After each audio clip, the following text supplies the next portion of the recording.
بسم الله الرحمن الرحيم. هلا بكم أيها المشاركون المتابعون إخوة الحضور أبنائي الطلاب وبناتي الطالبات. الحمد لله رب العالمين والصلاة والسلام على سيد المرسلين المبعوث رحمة للعالمين عليه صلوات الله وسلامه على آله وأصحابه ومن اهتدى بهديه إلى أن تقوم الساعة ويكون الدين كله لله رب العالمين وبعد. إخوة الحضور، دعوني أن أنتهز هذه الفرصة لأتحدث معكم لنناقش ونعالج الفقه عن كيفية كتابة الإنشاء النموذجي. وقد يقال أن هذا الإنشاء النموذجي من فن التعبير الكتابي لتطوير مهارة القراءة لدى الطلبة، خاصة لتعليم اللغة العربية لغير الناطقين بها. فأنا لا أريد أن أطيل عليكم، دعوني أن نعرض إليكم بعض الشاشة. آه، في البداية يعني المحور الذي كنا نريد أن نعالج الفقه عنه هو فن التعبير الكتابي. يعني كيف تكتب إنشاء نموذجيا. Yani materinya kita siang pagi hari ini adalah bagaimana standar dalam menulis insya.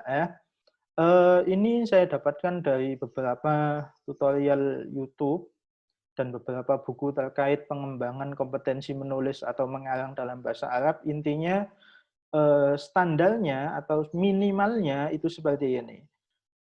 لا يكون الإنشاء النموذجي إلا بتوفر الشروط التالية. Jadi belum dinamakan standar dalam menulis insya kecuali jika terpenuhi unsur atau syarat-syarat berikut. Awalan, ma yusamma bi al-fiqh ar-ra'isa atau pikiran pokok, ya, atau ide pokok. Wa qad taqa'u hadhihi al-fiqh ahyanan fi awal faqrah wasliha wa hatta akhirnya. Dan terkadang kita temukan ide pokok itu berada di awal paragraf atau tengah, bahkan di akhir paragraf itu sendiri, ya. Idzan an-nuqtatul ula kaifa yuqal anna hadzal insya' namudhajiyan yanbaghi an tatawaffar fiha asy-syartul awwal huwa al-fiqh ar-ra'isah. Tadhakkar daiman. Thumma an-nuqtah ats-tsaniyah yani tawdih al-fiqh. يعني بما فيه من بيانات تدعم الفقه وتوسعها ويجعلها شاملا يزيل الخيرة في طرف القارئين. Jadi yang kedua ini adalah penjabaran atau penjelasan daripada ide pokok tersebut. Nah, isinya apa? Bima fihi min bayanat. Artinya penjelasan atau keterangan lain tambahan yang mendukung daripada ide pokok tersebut, ya. Watuwasiuha atau menjadikan ide pokok tadi luas pengertiannya. Wa yaj'aluha syamilan yuzilu al-khiyarah bitarfil qari'in. Yang kemungkinan dimungkinkan dengan penjelasan tambahan tersebut akan menghilangkan kebingungan tentang ide pokok bagi yang membacanya itu. Ketika seorang pembaca gagal paham terhadap ide pokoknya, kemungkinan dengan membaca penjelasan itu dia tahu, oh ide pokok yang akan disampaikan oleh penulis adalah A, I, U misalnya. Wa rubbama yuqaddim mafhuman qad la yafhamul qari' al-murad bil fiqh illa ba'da al-ittila' an bayanat at-tawdih.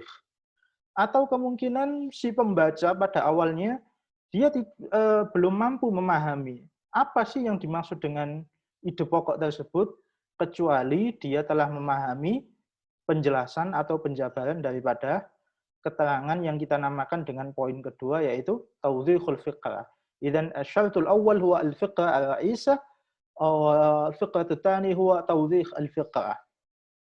Dalam kitab-kitab yang lain, fi ma'ayil kitabat kaifa tu'iddu insya'an namudajiyan, itu ada yang mengatakan al-jumlah al-ra'isah, summa al-jumlah ad-da'imah, wa al-jumlah al-khatimah. Ada yang mengatakan seperti itu, ya.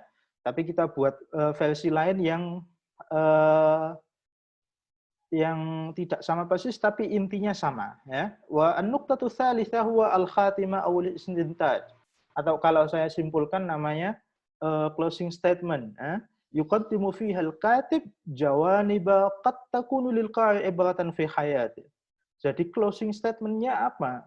Setelah penjelasan yang banyak tadi, kita kasih closing statement dengan harapan si pembaca tersebut setelah membaca baris pertama sampai baris terakhir itu dia menemukan intinya atau pelajaran yang dapat diambil daripadanya itu apa. Nah, itu yang bisa saya simpulkan dari buku-buku atau kitab-kitab tentang insya atau fannut ta'bir al-kitabi. Nah, langsung saja kita ke contohnya ya. Na'khud misalan nadrib misalan fi mawdu' shaum Ramadan. Misalu dzalika as-shaumu ruknun 'azimun min arkanil Islamil khamsah. Puasa adalah rukun di antara beberapa rukun Islam yang ada 5 tersebut ya. Wa qad ja'alallahu fi Ramadan, tentu puasa itu Allah menjadikannya pada bulan Ramadan. Wa Ramadan syahrun min ashrafis syuhur. Ramadan bulan yang paling mulia. Li'anna syahra alladzi fihi nuzilal Qur'an wa fihi intasara al-Islamu fi ghazwati Badr wa fi Makkah. Karena dalam bulan Ramadan itu Al-Qur'an turun dan umat muslim menang dalam peperangan Badar maupun Fathu Makkah. Wa hadza darsun minallah bi anna an-nasr min indihi wa bi annahu yatahaqqaq lil qulubil mu'minah. Dan ini bisa diambil pelajaran bahwasanya kemenangan itu datangnya daripada Allah Subhanahu wa taala sehingga hati para kaum muslimin lebih mantap. Nah, wasaumu ibadatun 'azimah wa tarbiyatun islamiyah, dan puasa merupakan ibadah yang mulia dan pendidikan yang pendidikan Islam. Wa huwa sihhatun lil jism, dan dia juga bisa membuat fisik kita ini menjadi lebih sehat. Lihadza qala an-nabiy sallallahu alaihi wasallam sumu tasihhu. Oleh karena itu Nabi pernah bersabda, berpuasalah kalian maka kalian akan sehat. Nah, dari situ al-mulahadhah hunaka al-fiqra ra'isa nadha' lawn al-ahmar wa al-fiqra al-musanida aw ad-da'ima nadha' bi lawn al-azraq. Amma fi al-khatimah nadha' bi lawn al-aswad. Ya. Coba perhatikan ini fiqra ra'isahnya, ide pokoknya puasa adalah sebagian daripada salah satu daripada rukun Islam yang 5 itu. Nah, itu ide pokoknya. Lah, orang tidak tahu puasa itu apa sih? Nah, kita jelaskan melalui penjelasan yang berwarna biru ini. Nah, kemungkinan dengan penjelasan warna biru ini pembaca bisa memahami, oh puasa itu ini, oh puasa itu, dan lain sebagainya. Lah, ketika sudah tahu apa itu penjelasan daripada puasa, kita kasih closing statement-nya. Oh, bisa jadi dengan puasa itu tubuh kita bertambah sehat, gitu ya. Kalau gitu kita sama-sama membuat ya contohnya. Contoh yang kedua, misalnya contoh yang kedua ini Al-Quran. Al-Quranul Karim. Nah, oke.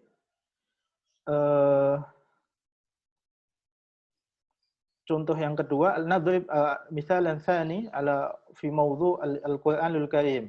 Misalnya innal Qur'ana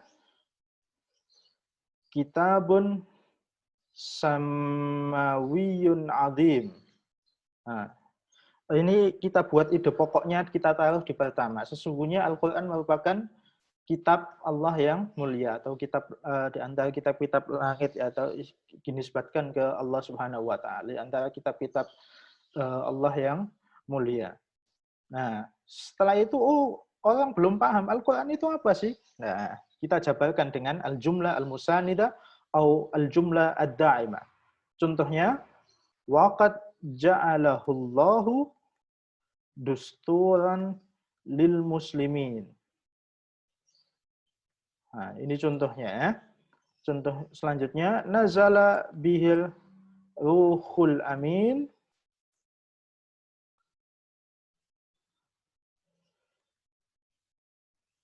ala qalbi sayyidil mursalin.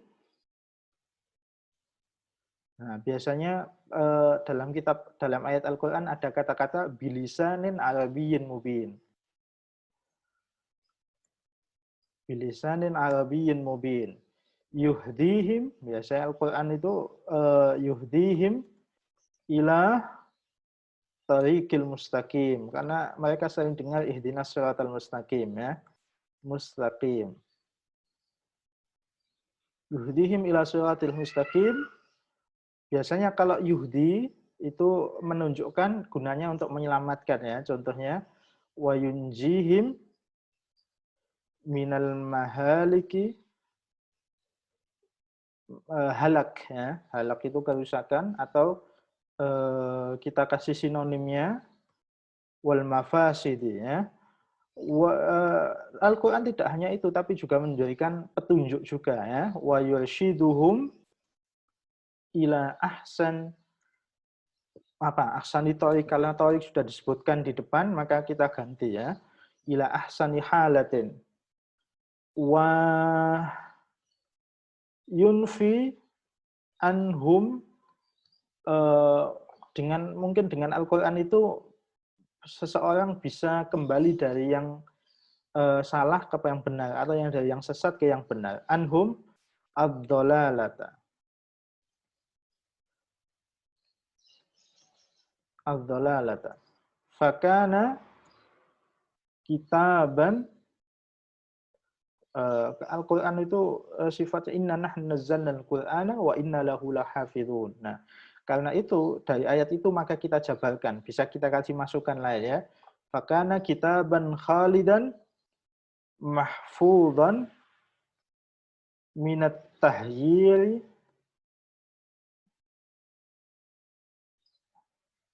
wa tabdili. Nah, ini sebenarnya sama saja. Atau wat tahwili wan waziyadati wan nuqsan. Faman lah. Saya mungkin jika dikira penjelasan atau jumlah al-musanida atau ad-daimah tadi cukup, maka langsung kita kasih close stop ya. Faman istahda bihi faqat faqat hudiya. Nah, barang siapa yang menjadikan Al-Quran tadi sebuah petunjuk, maka dia akan mendapatkan petunjuk ya. Sebaiknya waman hajara anhu i'radan